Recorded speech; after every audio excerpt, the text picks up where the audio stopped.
poner si dejan de estar leyendo o estudiando lo que van a hacer, si no, no hay sentido, ¿ya?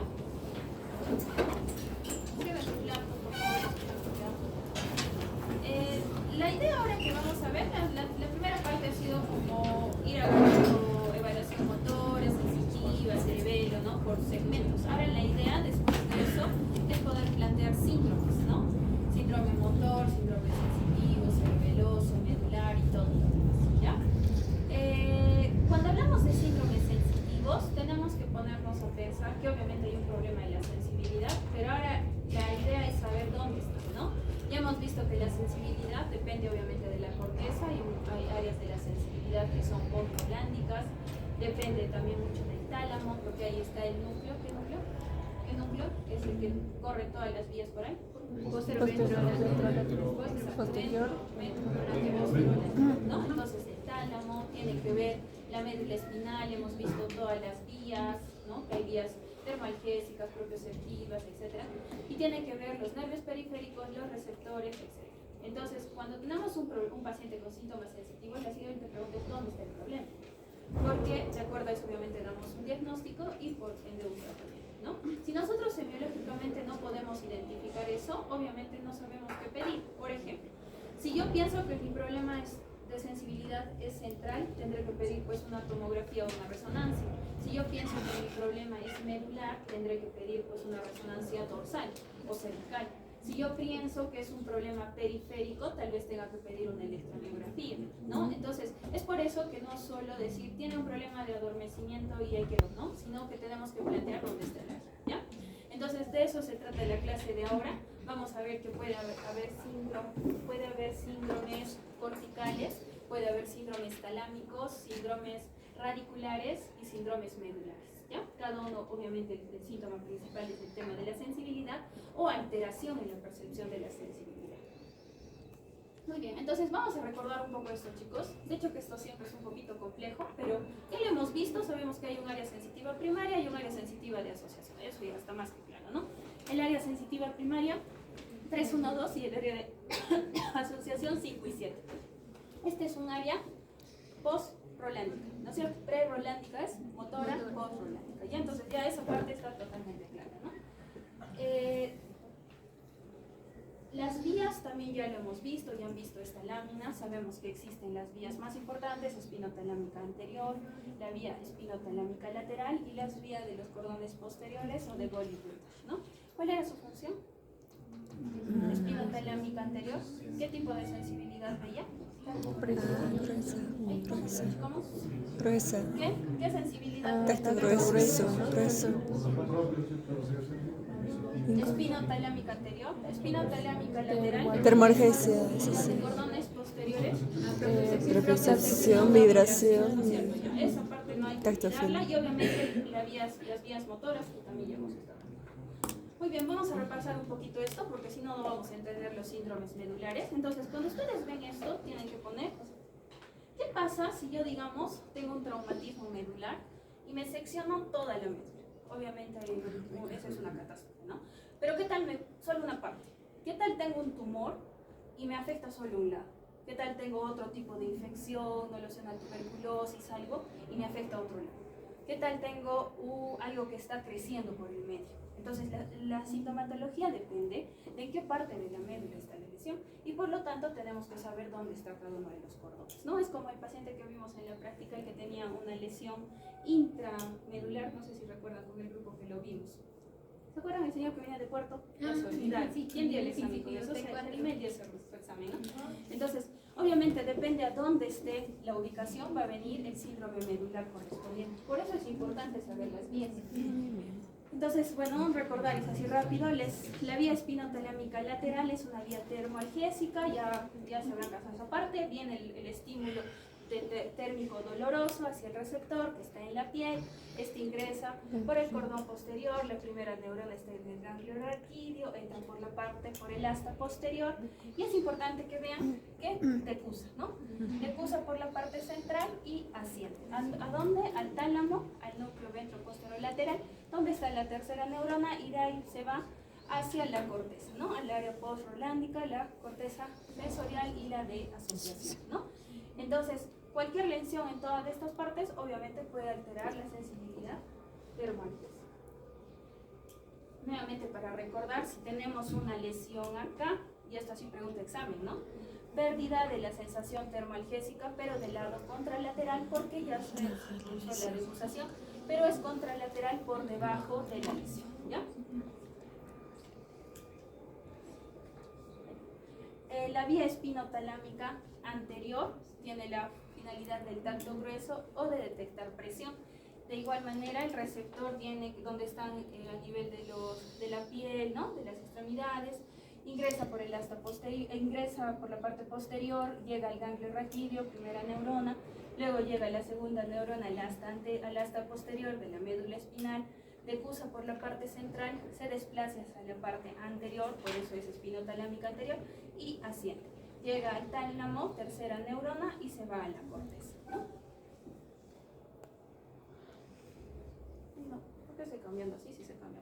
Ya bueno. De igual manera, ya saben que cuando hay una lesión es igual que al otro lado, ¿no? Pérdida del tacto grueso o la sensación de presión contralateral por debajo de la lesión. Y finalmente, pues, la vía posterior o la vía consciente o de Gold y Burdach. Esta vía tiene que ver con el tacto fino, epicrítico, falta ver ahí vibración y propiocepción, ¿no? Entonces, esta vía sí tiene algo un poquito diferente. Tenemos los receptores, que igual están a nivel de la piel, las articulaciones, los usos musculares. La primera neurona está en el ganglio raquídeo, ingresa por la parte posterior. Esta no decusa, por lo tanto, cualquier lesión acá no tendría nada que ver con esta vía y asciende, ¿no? La segunda neurona es lo diferente, va al núcleo de Gold y Burdach, que está a nivel del bulbo, y la tercera neurona va al tálamo, donde luego se va hacia la parte cortical, ¿no? No olvidemos que asciende por el lemnisco medial, que es esta parte que está en el tronco, ¿no? Lo importante es que este no decusa en la médula, sino que decusa a nivel del tronco, a nivel del bulbo, y esa es la diferencia, ¿no es cierto? Por lo tanto, cuando tenemos una lesión a nivel medular, es diferente a comparación con las otras vías, ¿no? Lo que pasa es que hay una pérdida, obviamente, del tacto fino, de la percepción, de la propiocepción o vibración, pero del lado ipsilateral por debajo de la lesión, ¿ya? Porque la decusación es arriba. También hemos dicho que la sensibilidad de los miembros superiores va por encima de T6 y de los miembros inferiores por debajo de T6, ¿ya? Entonces, ya mentalmente hemos visto en qué parte de la médula. Esto sirve porque ahora vamos a ver los síndromes medulares y ahí viene lo complejo, ¿no? Porque si me lesiono en tal parte, ¿cuáles de las vías se afectan o no se afectan? ¿Sí? Muy bien, entonces cuando hablamos de síndromes sensitivos, que esto es a lo que tenemos que llegar como diagnóstico, podemos poner, mi paciente tiene un síndrome sensitivo cortical, talámico, medular, radicular o trocales, ¿ya? Eso es lo más importante. Entonces, ¿cómo llegamos a esto? Obviamente cada una de las áreas va a tener clínica diferente a comparación de la otra, pero todos comparten que hay alteración de la sensibilidad, ¿no? Muy bien, entonces lo primero vamos a ver los síndromes corticales, básicamente son dos, el síndrome nósico-postural y la pérdida completa de las percepciones sensitivas. ¿Qué lesiones creen ustedes en el cerebro, tendría que estar en la corteza, que pueden generar un problema así? ¿Qué tipo de lesiones? Por ejemplo, ¿qué puede haber en un cerebro? Un ACV, isquémica o hemorrágica. ¿Qué más? ¿Qué más puede haber en el cerebro? Ya un TEC te llevaría una hemorragia, ¿no? ¿Algo más? Cisticercosis, un quiste gigante que me esté creciendo. Y tumores, obviamente, ¿no? Entonces, esos son los tipos de lesiones. ¿Cuál sería la diferencia? Que un ACV es súbito, ¿no es cierto? Que eso es lo que vamos a ver. Entonces, el síndrome gnósico-postural es un síndrome que sí se produce en ACVs, sobre todo del lado parietal derecho, del lado no dominante, ¿ya? Entonces, este síndrome también se llama el síndrome parietal postcentral. ¿Por qué? Porque son las áreas de la sensibilidad, ¿no? Las áreas, ya hemos visto de acuerdo a la clasificación de Brodmann, ¿no? Entonces, toda lesión en el lóbulo parietal, en la parte postcentral, tenemos que pensar que hay un déficit, ahí va a haber un problema sensitivo. Tal vez mi paciente, como tiene su lesión parietal, no va a tener hemiparesia. ¿Por qué? Porque la parte frontal motor está normal, pero sí va a haber alteración de la sensibilidad, ¿no? Entonces, ¿para qué nos sirve relacionar esto anatómicamente? El tema de la fuerza sí es algo que a veces podemos evidenciar, ¿no? Tú le dices, señor, levanta tu mano, nada, no levanta, párate, no se para, se le cae el cuerpo. Es algo que vemos, pero la sensibilidad, chicos, es algo muy subjetivo. O sea, yo les puedo decir ahorita, me adormece medio cuerpo, a ver, ¿quién me niega eso? O sea, no, pues porque es algo subjetivo. Entonces, tenemos que saber si realmente lo que el paciente te describe, lo que dice sentir, coincide con lo que estamos viendo, ¿de acuerdo? Entonces, si mi paciente tiene una lesión parietal, y viceversa, ¿no? Si tiene una lesión parietal y está en el lado derecho, yo tengo que pensar, esto no tiene que tener algo de sensibilidad, ¿no es cierto? Eso es lo importante. Para esto sirve esta parte. Entonces, estos pacientes tienen una pérdida de la capacidad de reconocer la posición de su propio cuerpo, ¿ya? Y además no pueden distinguir, o sea, las características de los objetos a través del tacto. Esto se llama asterognosia. ¿Qué quiere decir? Por ejemplo, yo te doy un plátano y una manzana, tú no ves. Tocando, tú te das cuenta, esto es un plátano y esto es una manzana. A eso se refiere la asterognosia, ¿ya? Y mantiene generalmente la sensibilidad primaria, o sea, puede detectar dolor, frío, esas cosas siente, pero no puede detectar lo que es posición del cuerpo, ni distinguir texturas o reconocer objetos con el tacto, obviamente con los ojos cerrados, ¿no? ¿Qué más puede haber en este síndrome? Inatención sensitiva o fenómeno de extinción. ¿Cómo se llaman las negligencias? Pregunta de examen. Solo 2 personas han contestado eso. Esa sí estaba difícil, ¿ya? Entonces, la inatención sensitiva o fenómeno de extinción, también llamado negligencia, se da generalmente cuando la lesión está en la parte parietal no dominante. Eso es importante. Pregunta de examen. Región parietal no dominante. Si es en el lado izquierdo, no te da esta manifestación, ¿ya? Entonces, esta persona, al estimular, ¿qué es lo que pasa? No percibe, ¿no?, ciertos estímulos, no los puede reconocer, y sobre todo lo identificamos cuando estimulamos ambos lados del cuerpo y el paciente va a ignorar el estímulo en el lado afectado, ¿no?, que es el que tiene, aunque sí lo percibe por sí solo. Por ejemplo, mi paciente, digamos, está echado y demás, yo le toco la mano derecha, por ejemplo. Señor, ¿qué siente? Sí, siento que me está pulsando. Al otro lado, también siento, me está pulsando. Le hago los 2 lados, ¿no?, simultáneamente, y el paciente ya no te dice qué lado estoy tocando, obviamente con los ojos cerrados, y te dice solo el derecho. Pero tú le estás tocando los 2. Otra vez, señor, acá, ¿siente? Sí, siento. Acá, siento. Le tocas los 2, solo el derecho, ¿ya? Entonces, a eso se refiere. Esa característica es hasta una característica que se evalúa en la escala de Nisi, seguro que eso va a hablar ahora el grupo de ahora, ¿ya? Entonces, a eso se refiere. La asomatognosia ignora en este caso el paciente el lado afectado, incluso cree que alguien ajeno yace a su lado, ¿ya? O sea, ignora el lado afectado de su cuerpo y el paciente muchas veces ni siquiera lo reconoce o cree que es otra persona la que está al lado de ellos, ¿sí? El paciente, como les digo, niega el lado afectado, y esto también se da cuando hay lesiones parietales derechas, ¿ya? Entonces, tú le dices a tu paciente, señor, digamos, le estás tocando, señor, mueve esta tu mano. ¿Qué mano? Esa no es mi mano. Otra vez, ¿no? O a veces sienten como si estaría otra persona o alguien más al lado suyo. O sea, realmente parece hasta medio loco, ¿no? Como si la gente se estaría imaginando cosas, pero realmente este tipo de alteraciones sensitivas centrales puede dar eso, ¿ya? Entonces, esto es típico, chicos, de los ACVs, ¿ya? Ya sean isquémicos o hemorrágicos. Entonces, ¿cómo hacemos esto de otra figura? Si yo tengo un paciente y veo en su tomografía una lesión parietal derecha, ¿qué cosa tengo que ir a buscar en mi examen físico? Alteraciones sensitivas, tengo que ir a buscar negligencias, ¿no? Porque sé, pues, como decir, cantado, ya te está soplando la tomografía, que esto es lo que va a suceder, ¿ya?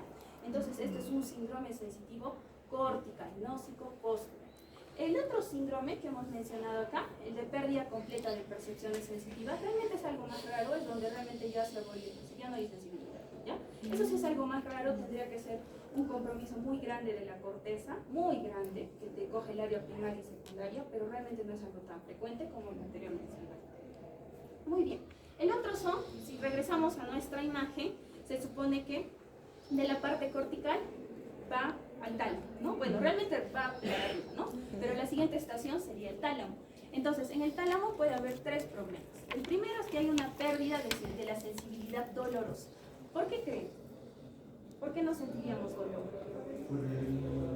A ver, espino talámico, ¿no? Es la vía termoalgésica. Entonces, si justo te cogí el ladito que está pasando el fascículo, no vas a sentir dolor, ¿no?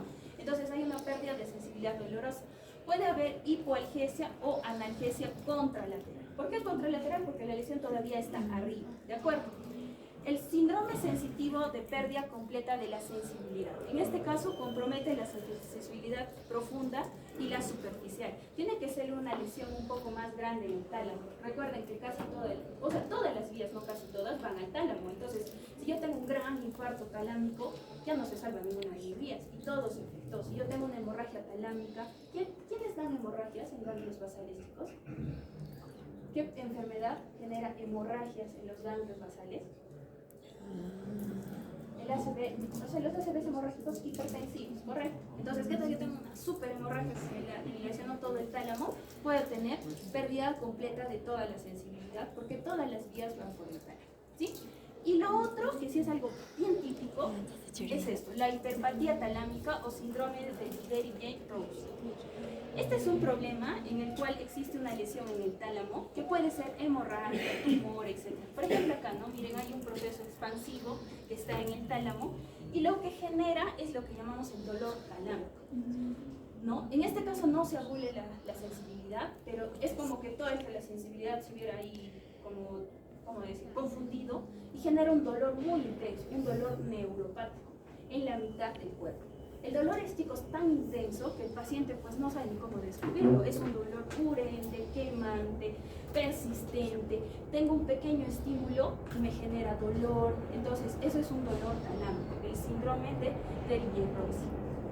Entonces, como les dice acá, ¿no? Hay alguna alteración o perturbación del procesamiento sensitivo de estímulos no dolorosos que se transforma en un dolor persistente. Esto a veces se produce en pacientes que han tenido una ACV, ¿ya? Generalmente pues el ACV no tengo que solo el talón, un poquito más grande. Entonces mi paciente puede estar con hemiparesia, está bien, perfecto, hemihipoestesia, pero como que ya su fuerza va mejorando y se dan cuenta que te dice tengo dolor, tengo dolor, tengo dolor. Y a veces ni le creemos, no señora, haga su terapia. Tengo dolor y sigo teniendo dolor y el dolor no mejora con nada. Entonces, si nosotros en la imagen vemos que hay una lesión talámica, lo que el paciente dice es cierto, ¿no? Está teniendo un síndrome neuropático por una lesión a nivel de tálamo, obviamente contralateral a donde sienten los síntomas. En este caso, ¿qué creen que hacemos con este paciente? Ya se lesionó, toda la percepción de su sensibilidad está alterada, entonces damos medicamentos que modulen el dolor, neuromoduladores, ¿no? Porque el dolor, así como te deja una hemiparesia, te puede dejar dolor para toda la vida. Así que es uno de los peores lugares donde te puede dar dolor. ¿Ya? Muy bien. Los síndromes sensitivos radiculares, lo vamos bajando un poquito, ¿no? Esto es algo que siempre hemos visto un montón en la consulta. Las radiculopatías pueden ser cervicales o pueden ser lumbares, ¿no? Radiculopatías dorsales, la verdad, no es algo que sea frecuente. ¿Qué es lo que tenemos que recordar en síndromes sensitivos radiculares? Que van a depender mucho del dermatoma, ¿no? Si yo tengo una radiculopatía cervical, me comprometo las raíces cervicales. Si yo tengo una radiculopatía lumbar, las raíces lumbares. Y la manifestación es en miembros inferiores, ¿no? ¿Qué puede decirte el dolor? El paciente, dolor, ¿no? Dolor. Generalmente me duele el cuello, se irradia mi brazo, ¿no? Y lo que vemos en la consulta hasta para aburrirse. Me duele la cintura, se irradia la parte glútea, a los miembros inferiores y hasta la punta de pie. Esto puede venir con parestesias y disestesias. ¿Cuál es la diferencia? Ya hemos visto eso. Y las disestesias ya se olvidaron, o sea, ya dieron examen y ya borraron. ¿Cuál es la diferencia? Disestesias son la sensación de ardor, hormigueo, adormecimiento frente a un estímulo que no debería generar eso. Por ejemplo, me echo en la cama, me tapo con la sábana y me arde y me quema mis pies. Eso es una disestesia. La parestesia no hay estímulos. Doctora, yo estoy echada, no hago nada, me arde, me quema, me adormece, me da una electricidad y demás. ¿Ya? Esa es la diferencia. Entonces puede haber dolor tipo parestesias, disestesias en el territorio de la raíz afectada, ¿no? Entonces, ¿qué es lo típico que nos dice el paciente que tiene una radiculopatía cervical? Tengo dolor en el cuello, pero además siento como un hormigueo o un adormecimiento que me va hasta las manos. Y acá así, como medio entumecido, como un tema así, ¿no? Eso es lo que te dice. ¿Qué pasa si es en la parte lumbar? Viene un dolor lumbar, el cual se irradia generalmente por la cara posterior, puede llegar hasta la punta del dedo y te dice que tiene una sensación de calambre, hormigueo hasta la frente de los pies, ¿no? Entonces tiene que ver con la raíz, ¿ya? Eso creo que sí es súper fácil de identificarlo, pero recuerden que también está dentro de los síndromes sensitivos, ¿ya? ¿Cuáles son las etiologías de las radiculopatías? compresivas, ¿no? Hernias del núcleo, protrusiones, y también pueden ser virales, como en el caso del herpes zóster. Recuerden que nos coge una raíz y te da un compromiso en dermatoma, ¿no? Esta parte tenemos hasta una clase aparte de radiculopatías, pero más o menos para que tengan en cuenta. Esto es lo que es una hernia, ¿no? Ya hemos visto, es cuando se rompe el anillo fibroso y sale el núcleo. Y esto comprime la raíz, ¿no? Eso es lo que lo hemos llegado a ver en resonancias, ¿no? Vemos como la raíz, que se ve como patas de araña, se aprieta y obviamente eso da una sensación de hormigueo hasta atrás, ¿no? ¿Cuáles son las hernias más frecuentes? L4, L5, ¿no? Esas son las más frecuentes y podemos tener ciertos síntomas de acuerdo a la raíz comprometida. Si, por ejemplo, hay un compromiso del L5, del nervio L5, el dolor va por la parte de atrás, ¿no? Tipo corriente, puede llegar hasta la parte lateral de la pierna, ¿no? Y los 3 primeros dedos, ¿ya? Algunas veces puede haber dorsiflexión del dedo gordo y el pie, dificultad para caminar sobre talones, ¿no? Y a veces pie caído, cuando es algo muy severo, ¿ya? ¿Por qué? Porque recordemos que también todas estas raíces van a formar al final el nervio peroneo, ¿no? Reflejos. Si esta es una lesión de segunda neurona, los reflejos estarían disminuidos o abolidos, ¿no es cierto? Sí. Entonces pueden estar disminuidos. Sobre todo, ¿qué reflejo? Rotulia, ¿ya? Muy bien, si es una lesión un poquito más abajo, nos dice que ya también nos está cogiendo la raíz S1. En este caso hay compromiso hasta el dedito gordo del pie, ¿ya? Igual, casi la clínica es igual, ¿no? Va por toda la parte posterior. Puede haber un poco de atrofia, claro, puede haber atrofia o hipotrofia, eso hemos visto en lesiones de segunda neurona, y en este caso se compromete el reflejo aquí, ¿ya? Esto vamos a tener toda una clase, pero creo que es lo que más vemos, ¿no? Ahora, ¿cómo identificamos las radiculopatías? Nuevamente, el síntoma principal es el tema de parestesias o disestesias, sensación de calambres o hormigueos. ¿Qué maniobras hay? El signo de la Segue y el signo de Braga, ¿no? ¿En qué consiste la Segue? Levantamos la pierna 40 a 50 grados. La mayoría de teoría nos dice hasta 40. O sea, ¿qué quiere decir eso? No le vas a doblar la pierna hasta arriba. O sea, es 40 grados y el paciente que hace, ¡ay, me duele, ¿no? Me da como calambre. Eso es un lacer. Y el Bragat simplemente hacemos y jalamos el pie, ¿no? Al extender un poco más da la misma sintomatología, ¿ya? Entonces esto vemos en síntomas radiculares lumbares. Entonces, ¿qué hacemos con un lacer? Al hacer este movimiento, chicos, obviamente generamos más presión y desencadenamos dolor, ¿ya? Las radiculopatías cervicales son otro tipo de síndromes sensitivos que se dan por compresiones de las raíces cervicales. También los síntomas van a depender de qué raíz esté comprometida, ¿ya? Así a grandes rasgos, tenemos que saber que, por ejemplo, cuando se compromete la raíz C6, puede comprometer el primer dedo gordo, puede dar parestesias por esta parte. Cuando es la raíz C7, el segundo y el tercero, y la C8 va para acá. Entonces, ¿cuál sería una diferencial de un síndrome de túnel del carpo?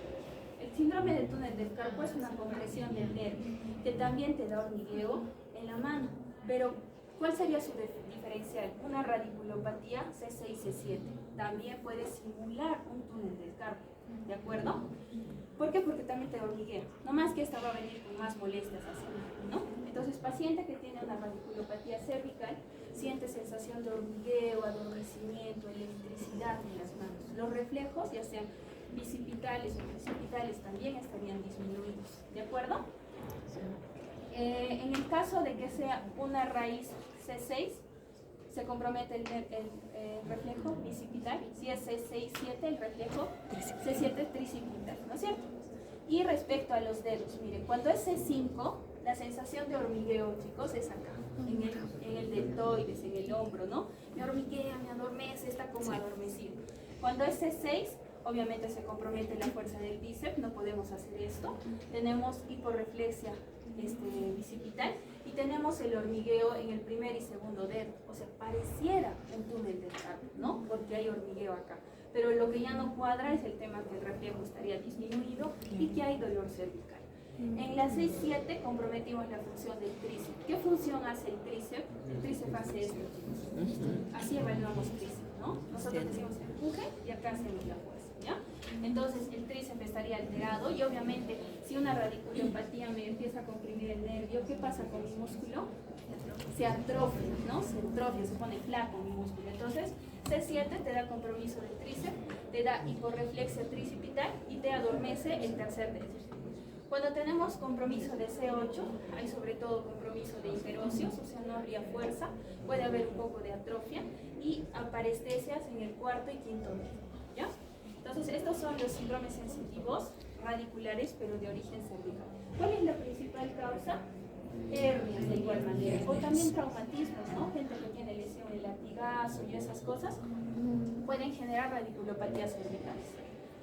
Como ven acá, igual miren la hernia comprime la raíz nerviosa, ¿sí? Muy bien. Algo importante también en los síndromes sensitivos es el herpes zóster. ¿Han visto herpes? ¿Se han visto? ¿Todos han visto? ¿Alguien ha visto herpes, chicos? Así honestamente. Pero leve, no he visto. Ya. El herpes es un problema que sabemos que viene de qué varicela, ¿de qué virus? ¿Varicela? Zoster. ¿No? Entonces casi todos nos hemos contagiado de varicela en algún momento, pero por ciertas razones la varicela se puede reactivar y compromete desde el ganglio sensitivo a todo el dermatoma, ¿no? Toda la raíz. ¿Cómo empieza el cuadro de un paciente con herpes, ¿no? Porque hay que conocer toda la historia. Mi paciente está tranquilo y empieza a venir, me arde, me quema, me arde, me duele, me arde, me adormece, ya no sé qué más hacer. Tú le ves al inicio y al inicio no hay nada, ¿no? Pasa a veces un día o 2 días y empiezan a salir lesiones vesiculares, ¿ya? Las lesiones son como a todos nos han salido aftas, ¿no? Al final es herpes, ¿saben? ¿No es cierto? Lo que te sale luego es herpes. Entonces, igualito, pero estas tienen que salir en un dermatoma, ¿no? Que sigue toda la circunferencia de la raíz, ¿ya? Puede salir, hay herpes oftálmico. ¿Han visto alguna vez herpes oftálmico? Hemos visto en emergencia. ¿Se acuerdan de la señora que decía que tenía conjuntivitis y tenía cortola o vesícula? Entonces, siempre sospéchenlo en un paciente porque tiene un dolor muy intenso, tipo ardor, tipo quemazón. Hay herpes oftálmico que te llena todo el ojo hasta la parte de la cabeza. Existe herpes en la parte también de los brazos. También hemos visto, ¿no? Pacientes con lesiones bien extensas, pero la lesión sale desde acá atrás. Y los más frecuentes son los dorsales, ¿no? Pero también existen lumbares. Pueden haber herpes así que te van hasta la parte de abajo y te coge todo un dermatoma, puede cogerte hasta la punta del dedo. Entonces, para eso, importante es el tipo de dolor y lo segundo es la lesión. Hay que ver al paciente, tiene que buscarlo y a dónde está, ¿no? Pues, por ejemplo, hoy hemos visto una paciente así, ¿no? De la doctora que le hemos visto, decía que tenía un mordor, me arde, me quema, me arde, me quema. Yo vi, no hay nada. Tal vez le va a salir un herpes. Eso lo dirá en un par de días, ¿ya? Entonces, la lesión, no se olviden, miren cómo compromete todo el nervio. Por eso el dolor es horrible, chicos. El dolor del herpes, de verdad, nunca sean un poco insensibles con un paciente con esto, porque esto de verdad duele horrible, horrible, horrible, ¿ya? Y las lesiones son así, miren, de extensas, ¿no? Siempre son como en cinturón, ¿ya? A veces podemos verlo ya en situación de costra o algo así, entonces ya la vesícula pasó. Y otra cosa que tienen que saber es que el herpes, después de que la lesión desaparece, te deja una neuralgia postherpética. O sea, ¿qué quiere decir? Que ya no hay lesión en la piel. Muchas veces queda como una manchita, ¿no? Como una manchita, así como cuando te sale acné. Pero el dolor persiste. El dolor es muy intenso, tipo ardor, tipo quemazón, y es un dolor neuropático, que muchas veces dura meses, semanas, años, o puede durar todo el tiempo, ¿ya? Muy bien, entonces ahora viene la parte más difícil. Ahora sí vamos a ver los síndromes medulares, ¿no? Entonces, no cierro la puerta, ya está sencillo. Entonces, cuando mi paciente tiene temas de hormigueo y de adormecimientos, tenemos que seguir eso. Está en la corteza, está en el tálamo, está en una raíz o está en la médula, ¿ya? Nuevamente. Los síndromes medulares pueden ser completos o incompletos. Completos es cuando te seccionaste la médula. Eso es una catástrofe. Generalmente eso pasa por accidentes de tránsito, sobre todo accidentes en moto. Los síndromes incompletos son cuando es una parte, ¿no? Ya puede ser por accidentes, infartos. Existen infartos medulares, ¿ah? Por si acaso, así como infartos cerebrales, existen infartos medulares. Puede ser por tumores, puede ser por infecciones, tipo cisticercosis, infecciones por sífilis, etc. Entonces, estos síndromes medulares, hay un síndrome de disección medular, o sea, en la mitad de la médula. del asta anterior, síndrome sindromélico, síndrome piramidal, este si te coge solo la vía motora, síndrome del cordón posterior, síndrome de esclerosis combinada subaguda, síndrome mixto motor y síndrome de arteria espinal anterior. ¿Ya? Para eso sirven las vías al final. Al final todo el tema de las vías sirve para eso. Nuevamente recapitulando. ¿Cuáles son los signos semiológicos y la sintomatología que te da un paciente con una lesión medular? ¿Alguien? Eso ya hemos hablado. Sensibilidad. Ya, ¿Qué dice el paciente? A ver, levante la mano. Solo se llama la parestesia, pero solamente de la cadera hasta... ¿Ya? ¿Cómo se llama eso? Solo a la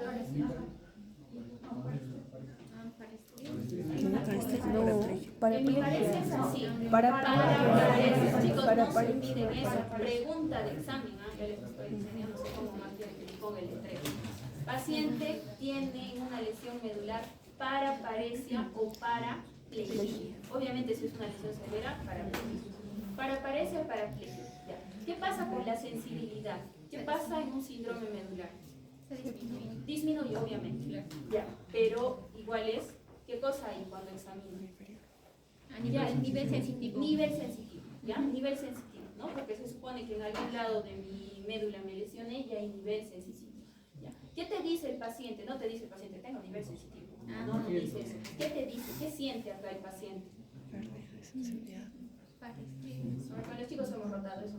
Parestesia, disminución de la sensibilidad. Ya dice que está adormecido, pero lo más importante es que dice que siente como una banda que le aprieta, como una correa o como una faja. ¿Ya? Entonces te dice que tengo acá algo, no sé qué tengo, pero hay algo acá que me está apretando. ¿Ya? Entonces, paciente con paraparesia o paraplegia que tiene nivel sensitivo, sensación de banda opresiva o tipo adormecimiento. ¿Ya? ¿Cómo están los reflejos? Disminuidos. Al inicio disminuidos. Cuando es agudo, cuando ya pasa más tiempo, estarían aumentados, porque es, en sí la médula es primera o segunda neurona. Primera. Es primera neurona la médula, ¿no es cierto? Entonces primero estarían disminuidos y después estarían aumentados. ¿Cómo están los esfínteres en una lesión medular? Estreñimiento, ¿qué más? Incontinencia urinaria. Globo vesical. No, incontinencia es el oído, ¿no? Globo vesical, hay retención urinaria, ¿ya? Entonces, otro. ¿Cómo pensamos en un síndrome medular? Paciente que empieza a decir que tiene debilidad, pero son en las dos piernas, paraparesia o paraplegia, con disminución de la sensibilidad también para abajo, ¿no es cierto? De ambos lados, que tiene un nivel sensitivo el examen físico, además de compromiso de esfínteres, ¿de acuerdo? Eso es tipo lo que nunca deben de olvidarse, ¿ya? Si digamos un paciente te dice que de un momento a otro empezó a tener debilidad en las piernas y tú digamos lo evalúas y realmente hay una paraparesia, ¿no? Digamos 2, 5 y demás, estamos ya obligados a buscar nivel sensitivo, ¿de acuerdo? Nivel sensitivo. Y con el nivel podemos determinar en qué área más o menos, en qué región está la lesión, ¿no? Cuando el hormigueo es a nivel del ombligo, es cuando es a nivel de los pezones, T4. A nivel de las C4. A nivel inguinal, L1. ¿Ya? Entonces, eso es porque. ¿Y para qué sirve eso? Porque cuando sean internos y les digan, hazle la orden de resonancia, no van a estar, ¿de dónde le pido? Columna lumbar, columna dorsal, porque pasa eso, te dicen, hazle la orden. ¿Y tú de dónde vas a pedir la orden? Cervical, dorsal o lumbar. Y encima no puedes pedir los tres, porque ¿qué tal el paciente lo hace en la calle y lo tiene que pagar? ¿No? Entonces, si por ejemplo mi nivel sensitivo es T4, ¿de qué sería mi resonancia? Dorsal 4. Columna dorsal. Si mi nivel sensitivo es C4, cervical. Ya, y por si acaso dorsal, ¿no? Y en algún momento, si ustedes piensan en un problema medular, ¿pedirían una imagen lumbar? ¿Sí o no? ¿No por qué? ¿Qué? No, ¿por solo qué? llega hasta L2, L3. Exacto, no llega hasta la parte lumbar, L3, porque la médula L2, espinal solo L2, llega hasta L1, en algunas personas L2. Entonces, ¿para qué yo le pido una resonancia lumbar? Así, Nunca esa voy es a la ver función. médula espinal con eso. O sea, simplemente cuando ven una lesión lumbar, o el problema es cervical o el problema es dorsal, ¿ya? Esos son conocimientos para aplicarse a la práctica. Muy bien, ya. Entonces vamos a ver el primer síndrome, que es el síndrome medular completo, ¿ya? Entonces eso debería ser al final nuestro diagnóstico. El síndrome medular completo es una lesión completa de la médula espinal, ¿ya? ¿Cuáles son las principales causas? Ya hemos dicho accidentes de tránsito. Esto, chicos, sí es una emergencia neurológica. ¿Qué pasa si no atendemos a este paciente? Si no lo referimos, se queda parapléjico para toda su vida. Y habrán visto, ¿no? Gente con su onda y todo el tema, porque esto sí de verdad es algo muy, muy serio. Entonces, el síndrome medular complejo es un problema en el cual obviamente va a haber debilidad, paraplegia, desde la parte de la lesión hacia abajo, ¿no es cierto? Ya. Al inicio va a ser flácida, o sea, en el momento que es agudo, perdemos el tono, pero cuando va a pasar el tiempo, se va a volver espástico, o sea, las piernas se van a poner, ¿ya? Obviamente todas las modalidades de sensibilidad están comprometidas, y eso creo que es lógico, porque te coge cordón posterior, cordón lateral, o anterior y lateral, ¿no? Entonces, todas las modalidades sensitivas están comprometidas y por ende toda la parte motora también, ¿ya? Entonces acá no hay mucho que pensar.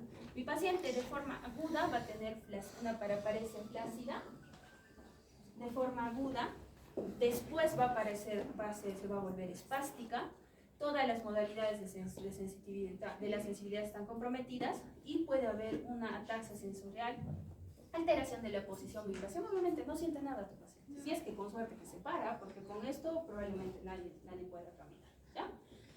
Cuando vemos esto, tenemos que saber que tiene dos fases, ¿ya? La lesión medular, una fase aguda y tiene ya una etapa tardía o una etapa crónica.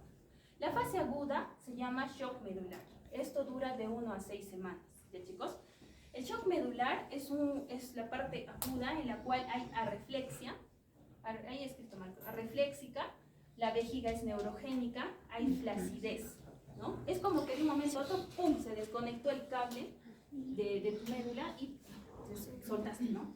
Todo flácido, arrefléxico, con vejiga neurogénica. Esto dura de 1 a 6 semanas. Si tuviste suerte, te operaron, te descomprimieron, probablemente de esto nadie sale caminando y va a pasar a una etapa crónica. En la etapa crónica lo que pasa es, empieza a haber hiperreflexia y espasticidad, ¿ya? Esto es lo mismo que dice acá arriba. Entonces, en la fase aguda, ahí los reflejos estarían ausentes. Esto es en la fase aguda, chicos, ¿ah? Por eso dice shock medular. El tono muscular estaría flácido. Hemodinámicamente estaríamos normal, la frecuencia cardíaca normal. El nivel sensitivo sería de acuerdo a dónde te lesionaste. La duración puede durar de 1 a 6 semanas. Y el marcador final, la duración igual de 1 a 6 semanas, ¿ya? Pero acá existe otro término importante, que seguro lo hemos escuchado en emergencia, que es el shock neurogénico. ¿Han escuchado alguna vez? No es lo mismo a shock medular con shock neurogénico, ¿ya? El shock medular es la parte semiológica. El shock neurogénico es cuando hay compromiso hemodinámico. Recuerden que acá también hay vías simpáticas, ¿no es cierto? Llega la vía simpática, ¿no? Claro.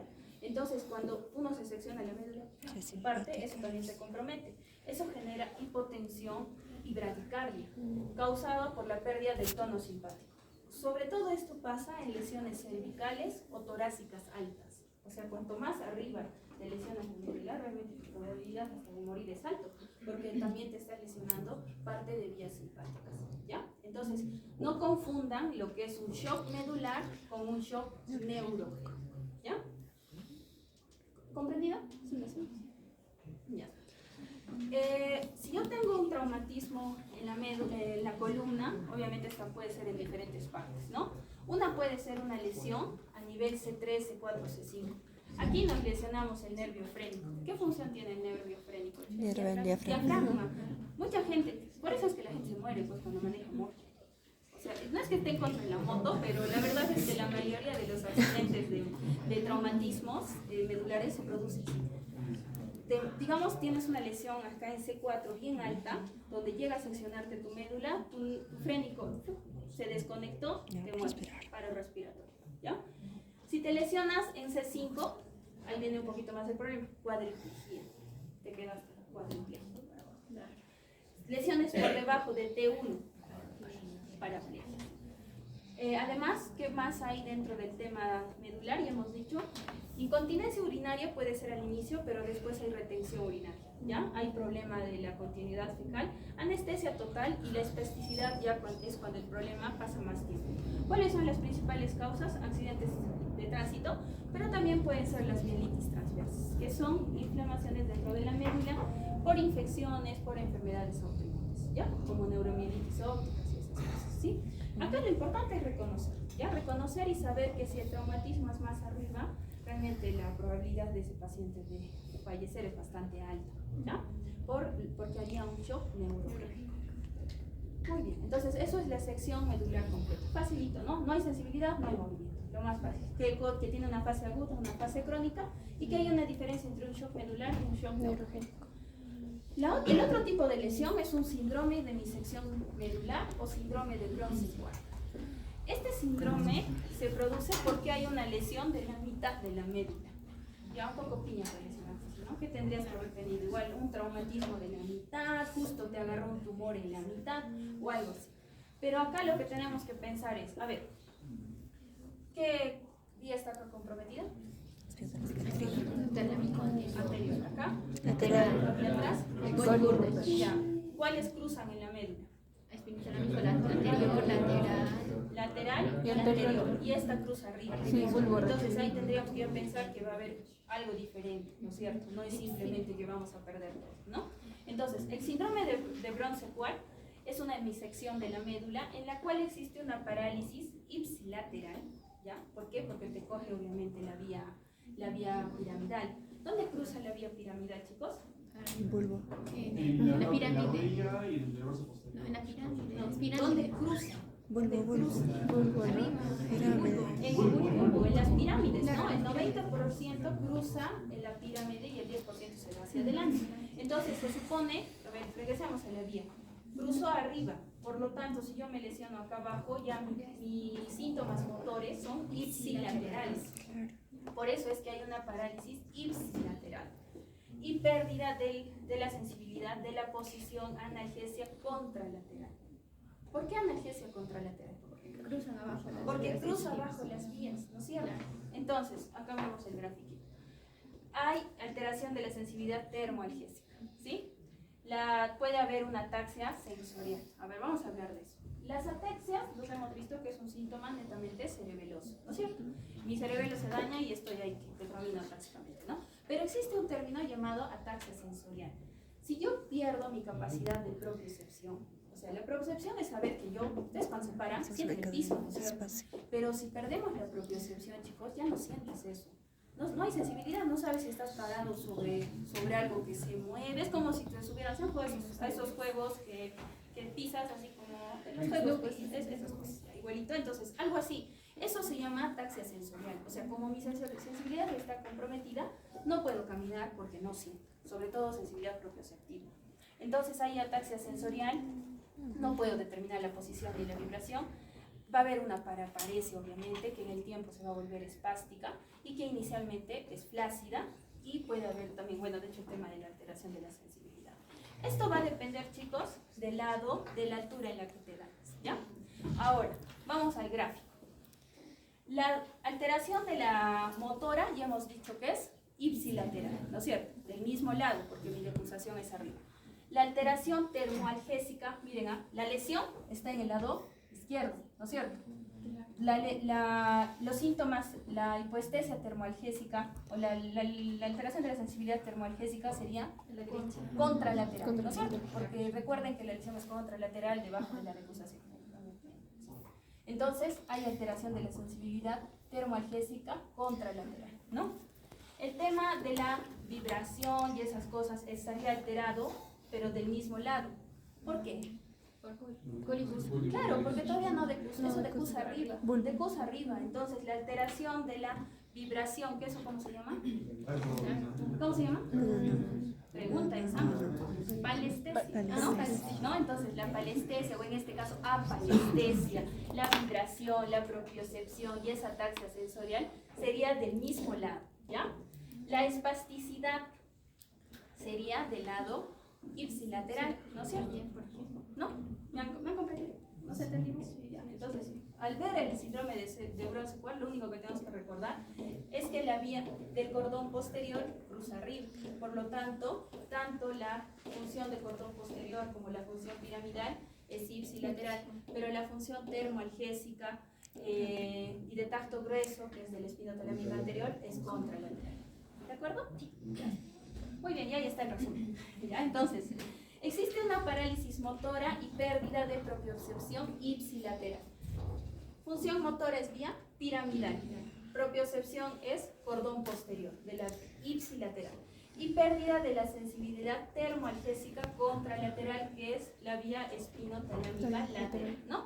Los síntomas se presentan por debajo del nivel de la lesión, obviamente, ¿no? Si me fractura acá, todo es para abajo, ¿no? Lado de la lesión, o sea, lo ipsilateral, parálisis motora o debilidad parecia debido a la interrupción del tracto córtico-espinal o también llamado vía piramidal, y la pérdida de la sensibilidad propioceptiva, vibratoria, táctil fina, o sea, cordón posterior, por daño de las columnas dorsales. ¿Sí? Estas son ipsilateral. Y contralateral, pérdida de la sensibilidad dolorosa termoalgésica debido a la afectación del tracto espinotalámico. ¿De acuerdo? ¿Comprendido? ¿No es cierto? O sea, esto me detengo, chicos, porque memorizarlo dura un día, un examen, pero después de eso uno se olvida, pues. Entonces, en cambio, si uno comprende el tema de las vías, ya lo podemos, digamos que razonar y nos podemos acordar, ¿no? Muy bien. También tenemos otro síndrome, que es el síndrome de las astas anteriores, ¿ya? Este es un síndrome un poquito más raro, compromete las neuronas motoras inferiores situadas en la sustancia gris de la médula espinal, ¿ya? Se caracteriza porque hay atrofia, hay debilidad muscular, hay atrofia, fasciculaciones, hay arreflexia, parálisis flácida con preservación de la sensibilidad. ¿Por qué creen que la sensibilidad está preservada? Porque solo está afectando El asta anterior. Claro, o sea, solo su síntoma es motor, ¿no es cierto? Es netamente motor, ¿no? Esto es algo más raro, pero para que sepan quiénes te dan este tipo de síndrome de asta anterior, ELA, que es una combinación de lesiones de primera y segunda motoneurona, y la polio, que es algo que ya no vemos, ¿no? La polio era una parálisis flácida, aguda, ¿no? Progresiva, cosas que ya no vemos. Lo que ahora vemos es la secuela post-polio, ¿no? Entonces, esto para que tengan en cuenta son solo astas anteriores. Muy bien. El síndrome siringomélico es otro tipo de síndrome medular. Se produce porque hay una formación quística dentro de la médula espinal. ¿Ya? En alguna parte, pero ahí bien metido está la formación quística. Como miren acá en la resonancia. Esto es líquido, ¿ah? ¿Ya? Porque esto es T2, miren, esto es el líquido cefalorraquídeo que está rodeando la médula. Y si ven, dentro de la médula hay otra lesión que tiene contenido líquido. ¿No? ¿Ven? Que tiene contenido líquido. Entonces, eso es una siringomélica. Entonces, si tenemos un hueco metido en la médula espinal, obviamente eso también va a dar síntomas. Los síndromes siringomélicos se producen por lesiones quísticas que se pueden producir dentro de la médula, a veces después de un traumatismo, después de una neuropatía, algún tipo de infección, ¿ya? O sea, generalmente son temas progresivos, ¿ya? Entonces, afecta la zona, en este caso, digamos que la figura de compromiso es esta de acá, ¿no? Hay pérdida de la sensibilidad, sobre todo termoalgésica, en esta forma. También se llama hinchazón, ¿no? En esta forma. Compromiso es parte de la parte torácica y los miembros superiores. Entonces, afecta la zona de decusación de la vía termoalgésica, desarrollando una anestesia, porque hay alteración de la sensibilidad del dolor y de la temperatura bilaterales con niveles de sensibilidad dolorosa conservadas por arriba y por debajo de la lesión y conservación de las otras formas de sensibilidad. ¿Ya? Entonces ahora vamos a analizar lo que dice. ¿Por dónde decusa la vía termoalgésica? A ver, regresamos para que vean, ¿ya? Para que no se... por debajo no se de la puede lesión. regresar. A ver, lo voy a poner, ¿ya? Para que vean por dónde decusa.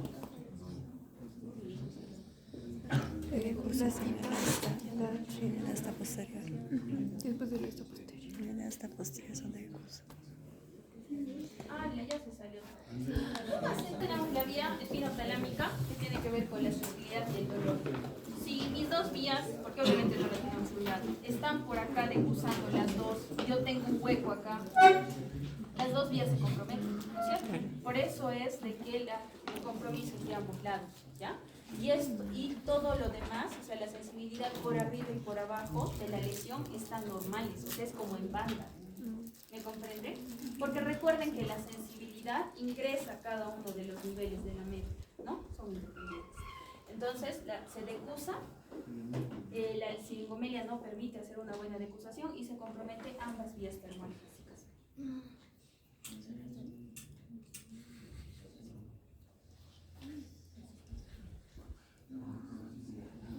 ¿Ya? Entonces, por eso queda esta alteración de la vía termoalgésica bilateral. ¿Ya?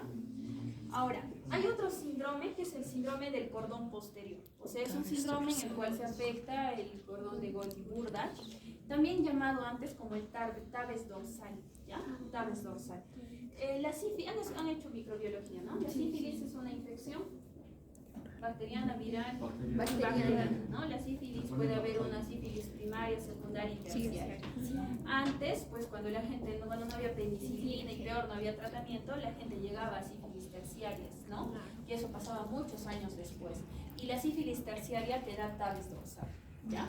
Entonces, estos pacientes, esta infección llegaba a ser un daño solo del cordón posterior, nada más. Y las raíces dorsales, obviamente, ¿no? ¿Qué síntomas tenían?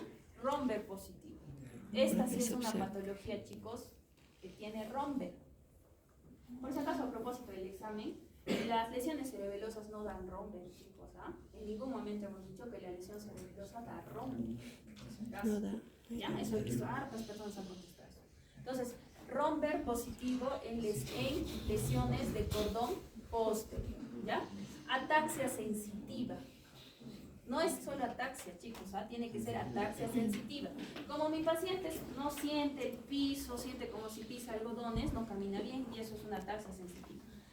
Pérdida del tacto epicrítico y pérdida de la sensación vibratoria. ¿Cómo se llama eso? Palestesia o apalestesia, ¿ya? Entonces, esto es un síndrome puro, dorsal puro, típico de la tabes dorsal. Casi nunca vamos a ver eso porque casi nadie ya llega a sífilis terciaria. Esto es más como una historia, ¿no? Pero para que vean que sí existe. Muy bien. Existe otro problema que es el síndrome de esclerosis combinada subaguda. Esto sí lo podemos ver, ¿ya? Entonces, en este síndrome se produce por déficit de vitamina B12. Eso también es pregunta, chicos, ¿no? Déficit de vitamina B12. Afecta el cordón posterior y el cordón lateral. Entonces, ¿qué tipo de sensibilidad va a estar comprometida? Termoalgésica, propiocepción, ¿qué más? Vibración, tacto fino, ¿no? Entonces tiene que haber síntomas pues, de las dos cosas, ¿no? Entonces, el paciente tiene compromiso cordón posterior y espinos talámicos laterales, ¿ya? Por ser cordón posterior va a tener romber positivo, ataxia sensitiva, pérdida del tacto epicrítico y de la sensibilidad vibratoria. Y también va a haber síndromes de primera pulmonar, ¿ya? Afecta el cordón lateral piramidal, así como el cordón de Golgi, ¿de acuerdo? Entonces el paciente hace una parálisis espástica, hace hiperestesia y ataxia sensitiva, no reconoce la posición, o sea, alteración de la propiocepción y de la vibración, ¿sí? El cordón lateral, chicos, es el cordón motor, ¿no? Por si acaso, no nos estamos refiriendo al espino talámico lateral, ¿ya? Entonces, por este motivo es que dosamos vitamina B12, ¿sí? Entonces, cuando se les pregunte qué tipo de mielopatía o de síndrome modular genera el déficit de B12, síndrome de esclerosis combinada subaguda. ¿De acuerdo? Muy bien. Entonces, el último síndrome es el síndrome de la arteria espinal anterior. Nosotros, obviamente, dentro de la médula también tenemos arterias. Tenemos una arteria anterior y dos arterias posteriores. Así como todas las arterias y las del cerebro, puede haber infartos, puede haber obstrucción de estas arterias. Entonces, existe lo que son los infartos medulares. Y un infarto medular puede dar un síndrome de la arteria espinal anterior, ¿sí? Como pueden ver en la imagen, ¿qué se compromete? Todo menos cordón posterior. ¿Por qué creen que no se compromete el cordón posterior? Está irrigado. Porque está irrigado por la arteria posterior, pues, lógico, ¿no? Entonces se compromete prácticamente todo, se compromete la parte motora, la parte sensitiva, ¿no?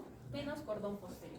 Entonces, este síndrome, mi paciente va a tener una parálisis bilateral, lo que llamamos una paraparesia o paraplegia, y pérdida de la sensitiva disociada por debajo de la presión. Analgesia, pero se conserva el sentido de posición, o sea, la propiocepción. O sea, está alterado todo, termoalgésica, tacto fino, pero lo que está conservado es propiocepción, migración. ¿De acuerdo? ¿Sí? Entonces, como están comprometidos los cordones de la vía piramidal o los cordones motores, hay una parálisis o paraparesia espástica y también hay alteración, obviamente, termoalgésica, ¿ya? Y la parte posterior totalmente conservada. Muy bien, eso es todo, chicos. ¿Tienen alguna pregunta de la parte de síndromes medulares? Esta parte es un poquito más, la verdad, más compleja, ¿ya? Entonces, no basta con decir síndrome medular, tenemos que decir que es un síndrome del lastre anterior, tenemos que decir que es un síndrome, una declaración combinada subaguda, o un síndrome medular completo, o una epilepsia medular, ¿ya? ¿Cómo hacemos todo eso? No se olviden que dentro de la sensibilidad tenemos que evaluar la sensibilidad superficial y la sensibilidad profunda, ¿no? Sensibilidad superficial incluye Térmica, tacto sensitiva, fino, termoalgésico, termogénico, doloroso. dolor, y la parte profunda es alestesia, arestesia, todo eso. posesión, presión, peso, ¿no? Analgesia, grafestesia, antiestesia, parapnosia, todo eso, ¿ya? Entonces, solo de esa manera podríamos determinar cuál de las vías está comprometido, ¿sí? Muy bien.